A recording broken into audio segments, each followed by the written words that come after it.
वक्त पर एनडीए में डोरे डालने की कोशिश, क्या एनडीए में कोई फूट पड़ेगी? इसी पर लगातार चर्चा जारी है। खास मेहमान हमारे साथ हैं प्रदीप भंडारी जी। सवाल वाजिब इसलिए हो जाता है ना, खुलकर हर मंच से कहा जा रहा है। अभी थोड़ी देर पहले तहसीन पूनावाला जी कह रहे हैं जीतना है तो नीतीश जी को साथ देना होगा इन लोगों का। All India Muslim personal law board के लोग कह रहे हैं कि नीतीश कुमार देख लीजिए आप, अगर हमारे साथ नहीं आए तो मुस्लिम वोट बैंक से हाथ धोना पड़ेगा। ये दबाव कहीं भारी तो नहीं पड़ जाएगा? प्राची जी, एक एक करके तीनों प्रवक्ताओं का जवाब देता हूं। पहली बात, जिनको देश ने बदनीयत से देखा और 3 बार से लगातार विपक्ष में बैठाया, 20 साल से जो विपक्ष में आरजेडी वाले बैठे हैं बिहार में, जो 15 साल से कांग्रेस वाले विपक्ष में बैठे हैं, जो 80 चुनाव हार चुके हैं, वो ना बताए कि नीयत किसकी सही है किसकी। जनता की नजर में हमारी नीयत सही है, इसीलिए जनता बार बार बार बार हमको मौका देती है, सेवा को इनको नहीं देती। पहली बात। दूसरा बात संविधान की है। ये संविधान को लेकर राहुल गांधी घूमते हैं ना, मैं पूरा संविधान की कॉपी लेके आऊं, खाली नहीं लेके आऊं। बाबा साहब भीमराव अंबेडकर ने क्या कहा था? सिविल कोड का राइट जो होता है फर्स्ट राइट होता है। वक्फ के अंदर सेक्शन 40 उठा के पढ़िए। सेक्शन 40 कहता है कि भाई अगर कोई वक्फ, अगर आपके प्रॉपर्टी, जहां हम लोग यहाँ पे डिबेट कर रहे हैं, अगर वक्फ ने कह दिया कि ये हमारी वक्फ की प्रॉपर्टी है, तो आपको प्रूफ करना पड़ेगा कि आपकी प्रॉपर्टी ना कि वक्फ को। पूरा क्रिमिनल ज्यूरिस्प्रूडेंस अलग किया हुआ है। तेलंगाना हाईकोर्ट ये कहते हैं वक्फ का है।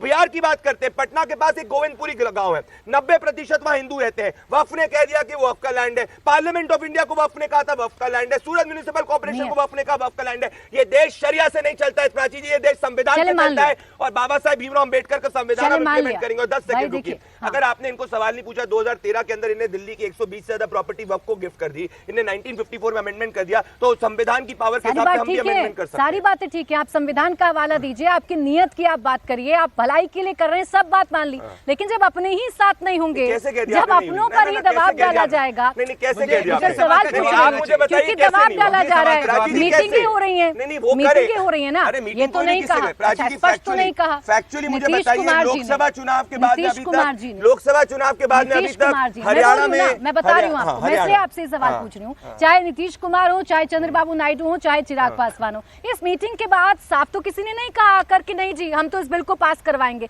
उन्होंने कहा हम आपकी बातों पर गौर करेंगे। तो यहाँ तो दोनों ही राहें खुल जाती गौर तो हम भी करेंगे सबकी बातों पे, लोकतांत्रिक प्रक्रिया है, पर किसी ने कहा कि हम बिल को पास नहीं कराएंगे। कोई एक बिल का नाम, कोई एक बिल का नाम बता दीजिए। आप मुझे बताइए, एनडीए ने कौन से एक बिल ने किसी भी घटक दल ने विरोध किया है? किसी ने आप बताइए ना, फैक्ट पे बात करिए। कहा कि हम पास कराएंगे। अरे प्राची जी, पास तो होगा, ये तो 100% होगा, मैं आपके शो पे गारंटी देके जा रहा हूँ। पर आप मुझे बताइए, मेरे को आप ये बताइए, लोकसभा चुनाव के बाद में कहाँ इंडिया लाइन साथ में? हम तो साथ में, हमारी रेगुलर मीटिंग हुई, कहाँ ये साथ में? खुद के घर में हमारा घर साथ में, जिनका घर टूटा पड़ा है वो ना बात करें। जिनका अपना घर टूटा हुआ है वो दूसरे के घर को तोड़ने की, ये रहा आपने बोला ना, सुनिए आप लोग ये देखिए, ये रहा लल्लन सिंह का बयान, पार्लियामेंट के अंदर कहा है कि जेडीयू और टीडीपी दोनों सपोर्ट करेगी। मैं आपको तारीख भी बता देता हूँ। अब जब सपोर्ट करने की बात आएगी, टेंशन मत तो फिर क्यों डोरे डालने की कोशिश की जा रही है? इनके बिना काम नहीं चलेगा। मैं 2 चीज पहला एक फैक्ट चेक करना चाहता हूँ। मेरे काबिल मित्र प्रदीप भाई ने कहा कि सेक्शन 40 कहता है कि वक्त कोई भी जमीन ले सकती है, यहाँ तक कि पार्लियामेंट पे भी।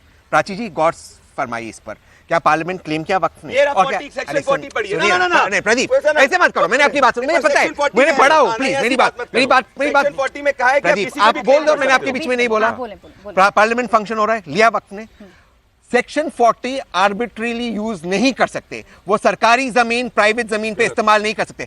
सेक्शन 40 तभी उसका इस्तेमाल हो सकता है जब वक्फ दिखा सकता है बिना डाउट के कि वो जमीन एक मुसलमान ने वक्फ के कारण के लिए दिया था। क्या पार्लियामेंट में हुआ है? ऐसे बहुत सारे क्लेम,